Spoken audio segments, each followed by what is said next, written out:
You need your history notebook. As you watch the video, complete the map in your notebook. Pay attention to the speaker because you'll be asked to place special symbols on the page to prove that you are watching it. The teacher will tell you where to place the symbols. If you do not have these symbols on your map, you will not receive credit for completion. You must watch the video and complete the tasks. Okay, here we go. So we're going to work on our mapping fluency. This is the number one way to help you prepare for STAR that is going to come at the end of the year. This is the number one thing that students say helped them get ready because it's our way to review all year long. And please listen. We know if you are not following along with the video, we have secret symbols put in there to make sure that you do them. So please make sure you follow along because it's the best way to review. All right, here we go. On this map, I'm going to actually start with writing my title of the map, and I am going to write that this is causes of the Revolution. Causes of the American Revolution right there. Now, before I go any further, very first symbol, I want a star right here because this is what it is. So everybody stop right now and draw a star right there on your map so that we know that you are paying attention in the video. If you don't have the star, you don't get the points. So make sure that you're putting a star right there on your map. All right, we go back to the beginning and we work our way through so that we can see what is connected in our information. So, I got my eye, my nose, and my chin. Looks like a nice old witch right there. And so when we say I, we're talking about the country that's always watching. And you guys know what it is. It is the country of England. And we're going to really get into that this week and the causes of the American Revolution. England is going to be a part of the continent of Europe. And in Europe, we have two countries that are nosy about what's going on. Sometimes they get involved, sometimes they don't. We'll see in the American Revolution if they get involved or if they stay out of it. Those two countries are, of course, going to be Spain and France. And then, of course, the chin holding us up, our economic system, is the continent of Africa. All right, 1492, Columbus sails the ocean blue. He is looking to get to Asia. And we just draw a little bitty piece of Asia right there. We say, okay, he's going to Asia. Now, why is he going? I think of my purse, political, economic, religious, and social. And I say, oh, he's going for economic reasons. It is an economic venture. He's trying to get to Asia. Gold, silk, spices, anything to make money. Does he make it to Asia? No. Instead, he lands in the New World. Here we go, and we dip down, around, come back up for Florida, bump, bump, Texas, and right over. Good. All right, I'm going to stop you right there. I want a heart deep into Texas, deep into the heart of Texas. Everybody give me a heart right inside there. Give me a heart right there so I can make sure that you're paying attention right now. Give me a heart deep in the heart of Texas. There you go, right there. All right, here we go. The first topic that we cover is, of course, going to be the geography. So when we say Columbus sailed across the ocean, we are talking about the Atlantic Ocean. That's our eastern boundary. They wanted to live on this coast so that they can trade over the Atlantic Ocean. All right, the first natural barrier that prevented colonists from moving west is, of course, the Appalachian Mountains. Notice once we've written it out once, we can go ahead and use our abbreviations.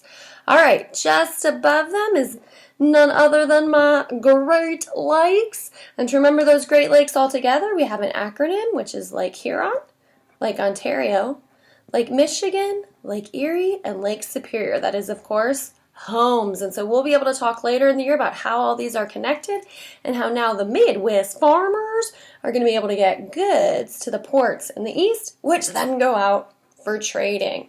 All right, let's keep going. We have right here, this is, of course, our good old Mississippi River, travel, trade, transportation going right there. We're going to actually add onto this river because we learned about it last week. It is going to be none other than the Ohio River right here, the Ohio River, because we have to be able to talk about that land right there. All right, the Mississippi River is going to flow into the Gulf of Mexico right down there. Westward expansion, we're moving west. We are expanding. Our mountains that we have right here are none other than the Rocky Mountains. We'll be able to talk about them later, all the different ways that they had to get over them.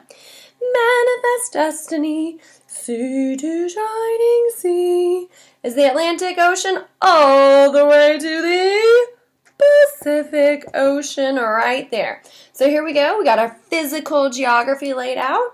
Let's talk about our very first topic, which of course is going to be none other than exploration, being able to explore the New World. And so our first country to talk about in our explanation is none other than the Spanish. And the Spanish are going to come to the south and over to the west. They'll go down into Mexico and into South America and create their own Spanish colonies. All right. My Spanish, I'm going to label right here. So this reminds me, okay, this is kind of the area that they are. And then I got to remember, what is the first reason the Spanish came? It is, of course, for the money. And in person, instead of saying money, I say economic. It's an economic venture. They want to find precious metals, maybe gold, maybe rubies, maybe jewels. They hear about the 7 cities of gold, so they want to go out and explore it. Second reason is, of course, political, to plant that flag and say, this land is mine. And then the third reason, we cannot forget, is going to be religion. Religion, what religion are they? I'm listening. Yeah, you're right. They are Catholic. They're looking to convert the natives to that Catholic religion. In the beginning, they weren't very nice about it, but over time, you're going to see Catholic missions built so that they can make sure that they help spread their Catholic religion. All right, we do, in order to remember our Spanish and their early treatment of the natives, we have that alliteration saying the selfish Spanish enslaved natives. Does it change over time? Yes. Over time, that relationship that they have with the natives is not so selfish. But in the very beginning, it is the selfish Spanish enslaved natives. Which brings us to the second group, and our alliteration for them also helps us remember their reason for coming, and that is none other than the friendly French fur traders. Friendly French fur traders right there. There's my F. They're up in that middle area. They also go up into Canada, and we'll be able to talk about that later. But the friendly French fur traders, that of course tells me economic. Can't forget, everybody's always political. They want to expand their kingdom. Land equals power. And so they're always going to be political. Our third group is none other than the English. And we're going to do this off to the side because we're going to write our colonies in here. When I think about my English, I think, okay, economic, Jamestown, Virginia. Then I think religious, because I can't forget my pilgrims. Gotta have my political too. Land equals power. And then social, having that better life is right there. So they are all 4 of my purse. Once we have that exploration, we're going to move on to colonization. Because once they explore and realize, this might be a good place to live. We don't want to just leave here. We're going to see people move here. We're going to see colonies being created. And so for the English, that is going to be our mother country. So let's go ahead on England and we're going to draw a crown. Yeah, look at my crown right there. It looks a little bit messed up, but that's okay. I want you to draw a crown right there. And then can you go right above that crown and give me a nice little smiley face right above that crown right there. Smiley face right there so I can know you're paying attention. So we should have a smiley face, a heart, and a star right down there. Don't forget to have those things. All right. First permanent English colony that's going to survive is going to be right about there. I'm just eyeballing it. It's right about in the center. This is going to be Jamestown, Virginia. In order to remember my Jamestown, Virginia, I got to remember the reason for coming. In my purse, it's always going to be economic. It's that gold purse, that money, money. Money. My second colony that's going to come is going to be none other than Plymouth, Massachusetts, right up there towards the top. Their reason, of course, for coming is going to be religious. It's my Puritans that come there. These two colonies are going to do good. These two colonies are going to prosper.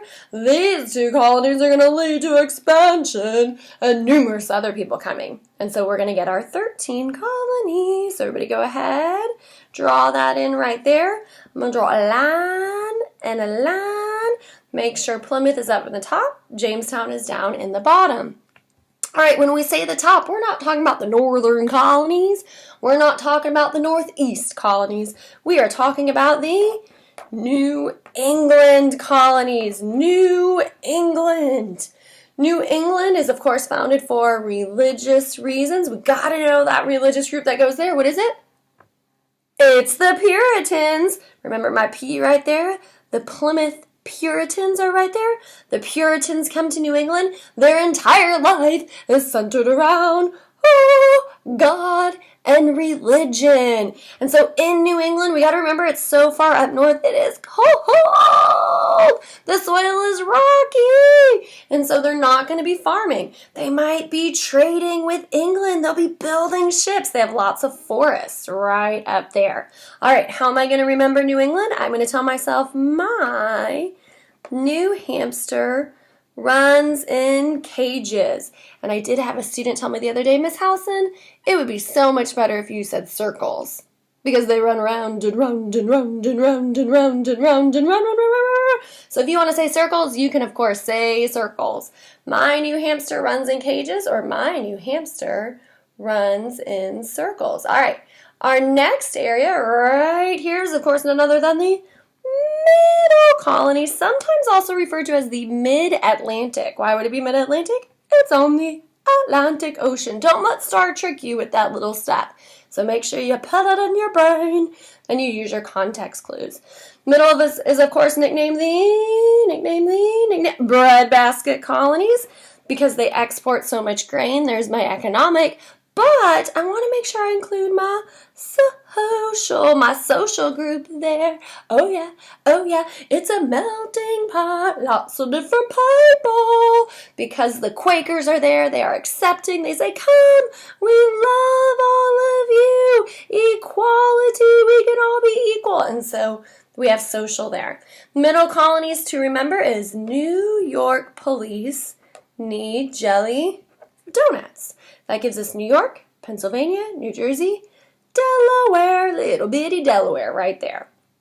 All right, our next area is going to be none other than the Southern colonies. The Southern colonies are all about cash crops. So there is my economic symbol. To remember my Southern colonies, I have my very nice cousin sends Christmas gifts. My very nice cousin sends Christmas gifts. Maryland, Virginia, North Carolina, South Carolina, and Georgia. All right, here we go. In the Southern colonies, go ahead and give me a nice little sun. Yeah, that's right. This time we got 4 different symbols. Go ahead and give me a nice little sun inside these Southern colonies. Maryland, Virginia, North Carolina, South Carolina, and Georgia. All right, our colonies are doing good. Our colonies are prospering. Part of the reason they can prosper is they're all on this coast. Look at that coast right there. And so they can put their stuffs on ships and trade it with England. They want to stay on the coast because they're still dependent on that trade with England and Europe. England and Europe are the ones that turn all of those raw materials into manufactured goods. Why can they trade? Well, of course, because they have good port cities. And in the New England area, the port city that we need to recognize is the city of Boston. Everybody go ahead and give me a B, and we're going to add a triangle to it. I bet you know why that triangle's there. And we'll understand the triangle in just a minute. All right, in the middle colonies, we got none other than New York City. Still a huge city up in our northern area with lots of trade going on there. And so I'm going to put my triangle. And then in the south, we're going to put right next to South Carolina, we're going to put a C, Charleston, named after King Charles with a triangle too. And we don't really get to talk about Charleston until we get to the Civil War and how important it is for the Confederates to have that port city right there. All right, so we have these three major port cities. They have good harbors, good coastlines, so ships can come in and park and trade their goods and go on back. Of course, where are they getting those goods from? They're getting them from the raw materials in the colonies and participating in the triangular trade, which just so happens to make a triangle. Ooh, look at that. All right, coming out of the Americas, raw materials, cash crops, natural resources, things that come from the ground or the animals or the ocean. All right, England and Europe turn it into things. We call that manufactured goods. And then, of course, we all know coming out of Africa is our enslaved people. Does our triangular trade go one way? No, it does not. It goes both ways. There we go. So we can see that, yes, England sends stuff back to the Americas. The Americas also send stuff into the continent of Africa, and Africa sends items into Europe and England.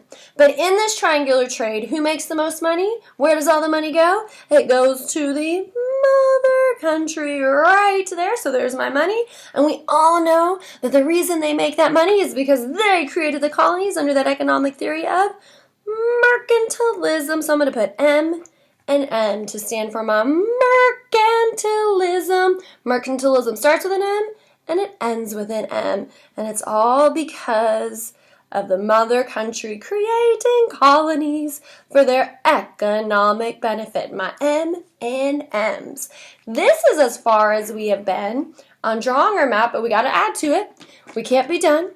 We got to keep going because we've learned new information. Now here we go. Our colonies, look at them. There's 13 of them, and they're stuck between the Atlantic Ocean and the Appalachian Mountains. And so they're looking to move. They want to move. They want to go. And where are they going to look for land up? They're going to look over the Appalachian Mountains in this Ohio River Valley. Good, fertile soil, a great place to farm. You got hundreds, even thousands of migrants coming from Europe into the colonies on a weekly or monthly basis, and so they're looking for land in the Ohio River Valley. The only problem is it's already claimed by the French. Now, do the French really live there? Not very much. There's not very many colonies there, but we do know who lives there, and that is the natives. The natives are living on this land, and so the natives have a choice. Do we join the French in their fight to keep the land they claimed, that we actually live on, or do we join the English in their fight for the land? Some natives do join the English because they see that the English have a bigger military, they got better weapons. Many of them are going to join the French because the French are friendly, the friendly French fur traders. And so this results in fighting. The English are going to win, and they're going to claim the land now from the Atlantic Ocean to that Mississippi River. Now, the colonists are excited. They're going to move. They're going to get the land, except the king says, whew. He says, stop. He says, no, we're not going to go over the Appalachian Mountains. I don't feel like fighting with the Native Americans. So he tells them to stop in the Proclamation of 1763. In the Proclamation of 1763, he says, we're not going to move past the Appalachian Mountains. How do I remember proclamation? I say proclamation, Appalachian, Appalachian, proclamation, proclamation, Appalachian, Appalachian, proclamation, proclamation, Appalachian, Appalachian. So that's going to help you memorize and go, okay, the proclamation line is at the Appalachian Mountains. I'm going to tell you right now, that question, love on star, where is that proclamation line? It's at the Appalachian. Appalachian, proclamation, proclamation, Appalachian. And so the king says, stop. He says, you can't move. We're not moving past the Appalachian Mountains. We're not going to fight with the natives. Now the colonists are upset. And then the king says, oh, by the way, I need you to give me some money. And how does the king collect that money? In taxes. And the colonists are going to get upset. And it's going to lead us into the American Revolution. Everybody underline that word right there. Revolution. Everybody underline revolution. Underline it, underline it, underline it. Good. All right. Make sure you got your symbols. Make sure you get it submitted. Make sure this is in your notebook.